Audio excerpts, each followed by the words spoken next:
അസാധ്യമെന്നത് മടിയന്മാരുടെ നിഘണ്ടുവിലുള്ള ഒരു പദമാണ്. ഇത് നെപ്പോളിയൻ്റെ പ്രസിദ്ധമായ സന്ദേശമാണിത്. അത്തരം നല്ല സന്ദേശത്തിലേക്ക് ഞങ്ങൾ നിങ്ങളെ കൂട്ടിക്കൊണ്ടുപോകുന്നു. Good evening.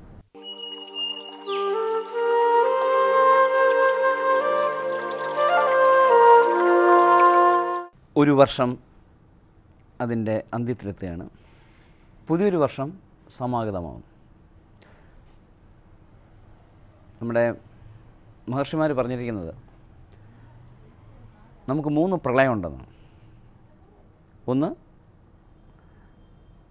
നമ്മൾ ഉറങ്ങുമ്പോൾ ഒരു പ്രളയം, പ്രഹർഷേണ ലയിക്കുന്നത് പ്രളയം. അപ്പോൾ നമ്മൾ ഉറങ്ങാൻ കിടക്കുമ്പോൾ അന്നത്തെ എല്ലാം അവസാനിച്ചു, അതിനെക്കുറിച്ചുള്ള ഓർമ്മകളൊന്നുമില്ല. പിറ്റേ ദിവസം പുതിയൊരു ദിവസം. അതുപോലെ തന്നെ നമ്മൾ മരിക്കുമ്പോൾ ആ ജന്മത്തെ ഓർമ്മകളൊക്കെ അവസാനിച്ചു, അത് മറ്റൊരു പ്രളയം. പിന്നീട് ഒരു വലിയൊരു പ്രളയം എന്ന് പറയുന്നത് പ്രപഞ്ചം മുഴുവൻ അവസാനിക്കുന്ന ഒരു നിമിഷം അത്രയും. അങ്ങനെ 3 പ്രളയങ്ങളെക്കുറിച്ച് പറയാനുണ്ട്. ഈ വർഷം ഈ 12 പ്രപഞ്ചം മുഴുവൻ അവസാനിക്കുമെന്ന് നമ്മൾ വിചാരിച്ചില്ല, എങ്കിൽ ലോകത്ത് നല്ലൊരു വിഭാഗം ആളുകൾ വിചാരിച്ച ഒരു വർഷമാണ്. എന്തുകൊണ്ടാണെന്നറിയില്ല, ഇടയ്ക്കിടയ്ക്ക് ലോകം അവസാനിക്കും എന്ന് പറഞ്ഞ് കുറേ ആളുകൾ ഒരു ഫിയർ, ഒരു ഭീതി ആളുകൾക്കിടയിൽ ഉണ്ടാകും. ഇതിന് അടിസ്ഥാനമായിട്ട് പറഞ്ഞിരുന്നത് മായൻ കലണ്ടറിൽ, മായൻ സിവിലൈസേഷനിലെ ഏൻഷ്യൻ കലണ്ടറാണ്. ആ കലണ്ടർ 2012 ഡിസംബർ അവസാനമാകുമ്പോൾ അത് അവസാനിക്കുന്നു, പിന്നെ ഒന്നും എഴുതിയിട്ടില്ലെന്നാണ്. സത്യത്തിൽ അത് ടോട്ടലി ഒരു മിസ്ഇൻ്റർപ്രിട്ടേഷൻ ആയിരുന്നു. കാര്യം ഡിസംബർ 31 അവസാനിക്കുമ്പോൾ ജനുവരി 1 സ്വാഭാവികമായി അടുത്ത വർഷം തുടങ്ങും. അതുപോലെ ആ കലണ്ടറിൽ ആ ദിവസം വരെ ഉണ്ടായിരുന്നുള്ളൂ എന്ന് പറഞ്ഞ് പിന്നെയും അതെങ്ങനെ എഴുതിയിട്ട് കാര്യമില്ല എന്നുകൊണ്ടാണ്. എത്രയോ നൂറ്റാണ്ടുകൾക്ക് മുമ്പാണ് മായൻ കലണ്ടർ ഉണ്ടായത്. അപ്പോൾ അതിനെ വെച്ചുകൊണ്ട് ലോകം മുഴുവൻ ഇങ്ങനെ പ്രചരിപ്പിച്ചു, എന്താണ് ലോകാവസാനം. നമ്മുടെ എറണാകുളത്ത് ടെക്നോ പാർക്കിൻ്റെ ഫ്രണ്ടിലൊക്കെ ഞാൻ വലിയ ഫ്ലക്സുകൾ കണ്ടു. അതായത് 2012 ഡിസംബർ 23, 24 ആകുമ്പോഴത്തേക്കും ലോകം മുഴുവൻ അവസാനിക്കും, അതുകൊണ്ട് പ്രാർത്ഥിച്ചുകൊള്ളൂ എന്ന് പറഞ്ഞിട്ടുള്ളൂ.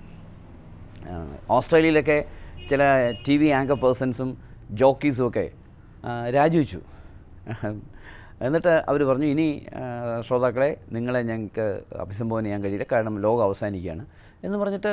അതുപോലെ ചില പ്രസിഡൻറ്റുമാരുടെ ഭാര്യമാർ ഇവരെല്ലാം ലോകം അവസാനിക്കുമെന്ന് തീരുമാനിച്ചു. അമേരിക്കയിൽ 20% ആളുകൾ ലോകം അവസാനിക്കുമെന്ന് വിചാരിച്ചു അത്രേ. ഇന്ത്യയിലും കുറേ പേടിയൊക്കെ ഉണ്ടായിരുന്നു ലോകം അവസാനിക്കും. അപ്പോൾ ലോകം മുഴുവൻ ഒരു നിമിഷം അവസാനിക്കുകയാണെങ്കിൽ സത്യം നമുക്ക് പേടിക്കേണ്ട ഒരു കാര്യമില്ല. കാര്യം നമ്മൾ മരിച്ചിട്ട് വേറെ ആൾ ജീവിച്ചിരിക്കുമ്പോഴാണല്ലോ മരണത്തെ നമുക്ക് പേടി. ഇതുപോലെ ഒരുപാട് ഭീകരതയും ഒരുപാട് ഭീതിയും ഒക്കെ ഭീകരതയൊക്കെ ഉണ്ടായിരുന്നൊരു വർഷമാണ് ഇപ്പോൾ കഴിഞ്ഞു പോകുന്നത്. അപ്പോൾ ഇനി 2013 വരുമ്പോൾ, അല്ലേ, 13 നല്ലൊരു സംഖ്യയില്ല എന്ന് പറയും. ക്രിസ്തുവിൻ്റെ 13ാമത്തെ ശിഷ്യനാണ് ക്രിസ്തുവിനെ ചതിച്ചത്. അതും ശരിയാണെന്നില്ല. കാര്യം യൂദാസ് ക്രിസ്തുവിന് ഏറ്റവും വിശ്വസ്ത ശിഷ്യന്മാരിൽ ഒരാളായിരുന്നു. കാരണം അന്നത്തെ അദ്ദേഹത്തിൻ്റെ ഈ അക്കൗണ്ട്സൊക്കെ കീപ്പ് ചെയ്യുന്നത് യൂദാസാണ്. അതുകൊണ്ട് വളരെ വിശ്വസ്തനായ ഒരാളെ സത്യസന്ധനായ ഒരാളെ മാത്രമല്ല എല്ലാവരും അക്കൗണ്ട്സ് കേൾപ്പിക്കുകയുള്ളൂ, പണമൊക്കെ കേൾപ്പിക്കൂ. അപ്പോൾ ക്രിസ്തുവിൻ്റെ കാര്യങ്ങളൊക്കെ നോക്കുന്നതിനുള്ള ആവശ്യമായ പണമൊക്കെ സൂക്ഷിച്ചിരുന്ന യൂദാസാണ്. അന്നത്തെ അദ്ദേഹത്തിൻ്റെ ധനകാര്യ വകുപ്പ് മന്ത്രിയാണ്. പക്ഷേ അദ്ദേഹം കുറച്ച് വെള്ളിക്കാശിന് വേണ്ടി ക്രിസ്തുവിനെ ചതിച്ചു. അതുകൊണ്ടായിരിക്കാം 13 വളരെ മോശമായൊരു നമ്പറായിട്ട് പറയുന്നു. പിന്നെ അപ്പോളോ 13, അത് വലിയൊരു ദുരന്തമായിരുന്നു. അതൊക്കെ കൊണ്ട് ആൾ വിശ്വസിക്കുന്നു 13 മോശമാണ്. പക്ഷേ 13 വളരെ നല്ലതാണെന്ന് പറയുന്നവരുണ്ട്. ചില ഗണിതശാസ്ത്രജ്ഞന്മാർ പറയുന്നത് 13 പോലെ രസകരമായ നല്ലതുമായ ഒരു നമ്പറിലാണ്. ഈ 13നെ പേടി എന്ന് പറയുന്നത് ഇന്നൊരു മാനസിക രോഗമായിട്ട് തന്നെ തീർന്നിട്ടുണ്ട്. നമ്മൾ ചില കാര്യങ്ങൾ ഭയങ്കര പേടിയാണ്. നിക്റ്റോഫോബിയ, ചിലർക്ക് നൈറ്റിന് ഭയങ്കര പേടിയാണ്. അതുപോലൊരു ഫോബിയായിട്ട് ഈ 13നെ കുറിച്ചുള്ള പേടി. അവർ 13 എന്ന് പറയുന്ന നമ്പറുള്ള കാർ കയറില്ല, 13ാമത്തെ റൂമിൽ താമസിക്കില്ല. പല ഹോട്ടൽസിലും 13 എന്നുള്ള റൂം കാണില്ല. അപ്പോൾ നമുക്ക് പേടിക്കണമെങ്കിൽ എന്തിനേയും പേടിക്കാം. ഒരു ലോകാവസാനം വരുന്ന പറഞ്ഞാൽ ആൾ കാട്ടിക്കൂട്ടിയ മണ്ടത്തനത്തിനൊന്നും ഒരു അളവുമില്ല. ഞാൻ നേരത്തെ പറഞ്ഞ ഓസ്ട്രേലിയയിലെ ആങ്കർ പേഴ്സൺ TV-യിലൂടെയൊക്കെ കരഞ്ഞുകൊണ്ട് യാത്ര പറഞ്ഞു പോയി. ഇപ്പോൾ അയാളെ കാണാൻ പോലും ഇല്ല. പത്രക്കാർ ഓടി നടക്കാൻ അയാളെ എവിടെയാണെന്ന് അറിയാൻ വേണ്ടി. അപ്പോൾ ഇനി 13 കടന്നു വരുമ്പോൾ, 2013 കടന്നു വരുമ്പോൾ നമുക്ക് ചെയ്യാൻ പറ്റുന്നൊരു കാര്യം, ഈ ആരെങ്കിലും എന്തെങ്കിലും പറഞ്ഞു എന്നത് കേട്ടിട്ട് അത് വിശ്വസിച്ചിട്ട് സ്വന്തം മനസ്സിനെ മതിക്കാതിരിക്കുക എന്നുള്ളതാണ്. അത് വളരെ ഇമ്പോർട്ടൻ്റാണ്. അറിയാലോ, കഴിഞ്ഞ ഒരു 2 ആഴ്ചയായിട്ട് കേരളത്തിൽ മുഴുവൻ ഒരു ബ്ലാക്ക് മാൻ്റെ എൻട്രി ഉണ്ടായിരുന്നു അല്ലേ, സ്പൈഡർമാൻ എന്നൊക്കെ പറയുമ്പോൾ ഒരു ബ്ലാക്ക് മാൻ. പലരും വിശ്വസിച്ചു. സ്കൂളുകളിൽ സയൻസൊക്കെ പഠിപ്പിക്കുന്ന അധ്യാപികമാർ പോലും സ്കൂളിലെ കുട്ടികളോട് യഥാർത്ഥത്തിൽ ബ്ലാക്ക് മാൻ ഉണ്ട്, 200 പേരാണ് അവരുള്ളത്, അവരുടെ ശരീരത്തിൽ രക്തമല്ല ജലമാണെന്നൊക്കെ പറഞ്ഞിട്ട് കുട്ടികളോട് പറഞ്ഞ് വിശ്വസിപ്പിച്ചു അധ്യാപികമാർ. വളരെ എഡ്യൂക്കേറ്റഡ് ആളുകളും ഈ ബ്ലാക്ക് മാൻ ഉണ്ടെന്ന് വിശ്വസിച്ചു. എന്നിട്ട് അവർ ജനൽ തുറക്കാതെ, കതവ് തുറക്കാതെ, കാറിൽ സഞ്ചരിക്കാതെ, റോഡിൽ കൂടെ പോകാതെ. അപ്പോൾ നമുക്ക് വിദ്യാഭ്യാസം കിട്ടിയിട്ടൊന്നും വലിയ കാര്യമൊന്നുമില്ല. എന്താണ് വെളിച്ചം? ഇരുട്ടിനെ കുറിച്ചുള്ള ഭയം മാറ്റുന്നതാണല്ലോ. അപ്പോൾ നമുക്ക് അറിവ് കൂടുന്നതോറും, വിദ്യ കൂടുന്നതോറും നമുക്ക് ധീരത ഉണ്ടാവണം. ധീരത ഇല്ലെങ്കിൽ പിന്നെ വിദ്യ കൊണ്ട് എന്താണ് ഗുണം? ഒരു ഗുണമില്ല.